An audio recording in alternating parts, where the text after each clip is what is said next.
नमस्कार, मैं हूं मृत्युंजय कुमार झा और बुलेटिन की शुरुआत करते हैं बड़ी खबर के साथ। और खबर यह है कि किसानों को दिल्ली जाने की इजाजत मिल गई है। इस वक्त की बड़ी खबर आप देख पा रहे हैं, दिल्ली पुलिस ने किसानों को दिल्ली जाने की इजाजत दे दी है।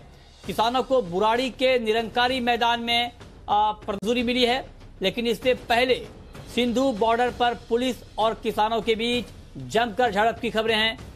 ज्यादा जानकारी के लिए हमारे संवाददाता हितेन विठलानी हमारे साथ जुड़े हैं, लेकिन आपको एक बार फिर से बता दें कि बड़ी खबर यह है कि किसानों को दिल्ली जाने की इजाजत मिल गई है।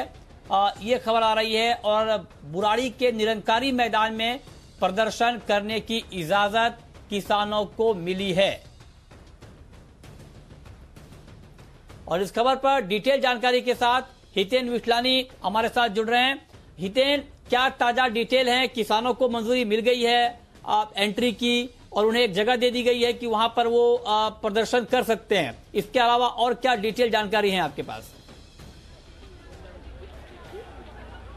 देखिए, बिल्कुल मृत्युंजय जी, यहाँ पे सिंधु बॉर्डर पे किसानों के लिए ये बैरिकेड थोड़ी देर पहले खोले गए थे, लेकिन जैसे ही बैरिकेड को थोड़े ढीले किए गए, किसान हिंसक मोड़ पे उतर आए और जो कुछ हुआ वो तस्वीरें सबने देखी। टीयर गैस चलाने पड़े, उसके बाद वाटर कैनन का भी उपयोग करना पड़ा, हल्का सा लाठीचार्ज भी हुआ था। किसान हिंसक मोड़ पर उतर चुके थे, इसीलिए मजबूरन दिल्ली पुलिस को भी जवाब देने के लिए थोड़ी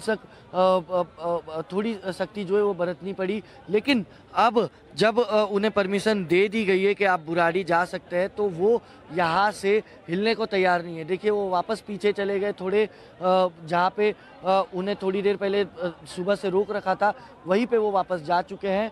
वो कह रहे हैं कि हम यहाँ से नहीं हिलेंगे, हम दिल्ली के लिए रवाना होंगे, तभी रवाना होंगे जब उन्हें जंतर मंतर जाने की परमिशन दी जाएगी, वरना वो यहाँ से नहीं जाएंगे। बुराड़ी इसलिए नहीं जाना चाहते हैं क्योंकि उनका सोचना है कि बुराड़ी में वो एक जगह बंद हो जाएंगे, उनकी बातचीत भी नहीं हो पाएगी किसी से, और अगर वो जंतर मंतर की ओर रवाना होंगे तो उनका प्रदर्शन चलता रहेगा, जंतर मंतर में धरना चलता रहेगा और सरकार के ऊपर दबाव बढ़ेगा। इसीलिए वो यहाँ से अब वापस जो है जो आगे आकर हिंसक हुए थे वो अब थोड़ा पीछे चले गए और उनका कहना है कि वो जंतर मंतर ही जाएंगे, बुराड़ी नहीं जाएंगे। किसान नेता भी यहाँ पहुँचे थे उन्हें समझाने के लिए, लेकिन उनकी भी नहीं सुनी और दिल्ली पुलिस ने अब फिर एक बार जो है ये बैरिकेडिंग फिर एक बार टाइट कर दी है, ताकि वो आगे आकर फिर से बैरिकेड को तोड़ने की कोशिश ना करें। लेकिन इन सब के बीच बड़ा सवाल यही है, हजारों की संख्या में ये किसान जो है ये सिंधु बॉर्डर पे यहाँ पहुँचे हुए, इनके कोई नेता भी नहीं है यहाँ पे जिनसे बातचीत की जाए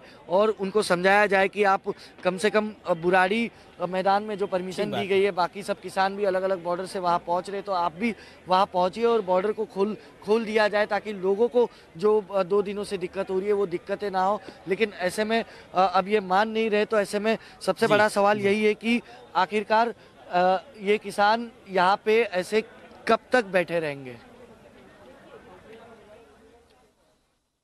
हाँ, तो ये हितेन ने बहुत ग्राउंड रिपोर्ट बताई है कि भले ही किसानों को एंट्री की मंजूरी मिली हो, लेकिन किसान अभी भी ये मानने को तैयार नहीं है, क्योंकि उन्हें बुराड़ी में एक जगह दी जा रही है और किसान जंतर मंतर की तरफ बढ़ना चाहते हैं। और इसीलिए किसान को जो ये मंजूरी दी गई है कि आप बुराड़ी में निरंकारी मैदान में बैठकर करें प्रदर्शन, इसको मानने को किसान तैयार नहीं है। और आपको बता दें कि ये पूरा जो आंदोलन है, पूरा विरोध किसानों का है, वो कृषि कानूनों को लेकर के है। 3 कृषि कानून सरकार ने पारित किए थे, जिसमें एक तो ये था कि एपीएमसी की बाध्यता खत्म की जाए, मतलब ये कि एपीएमसी में ही अनाज की बिक्री होगी, ये जो एक कंपल्सन था उसको हटाया गया है। दूसरा ये है कि जो कॉन्ट्रैक्ट फार्मिंग के नियम है उसको मंजूरी मिली है, और तीसरा है एसेंशियल कमोडिटीज एक्ट में बदलाव। इन तीनों कानूनों को सरकार ने पारित किया था। उसके बाद किसानों को ये लगता है, डर है मन में कि एपीएमसी एक्ट में बदलाव से कहीं ऐसा तो नहीं कि किसानों को एमएसपी भी नहीं मिलेगी। हालांकि सरकार ने बार बार ये बात कही है कि किसानों को एमएसपी मिलती रहेगी, इसमें से कहीं से कोई शक नहीं होनी चाहिए। लेकिन किसानों का आंदोलन उसके बाद भी लगातार जारी है। चलिए, बहुत शुक्रिया हितेन आपका हमारे साथ जुड़ने के लिए और ग्राउंड रिपोर्ट हमें बताने के लिए।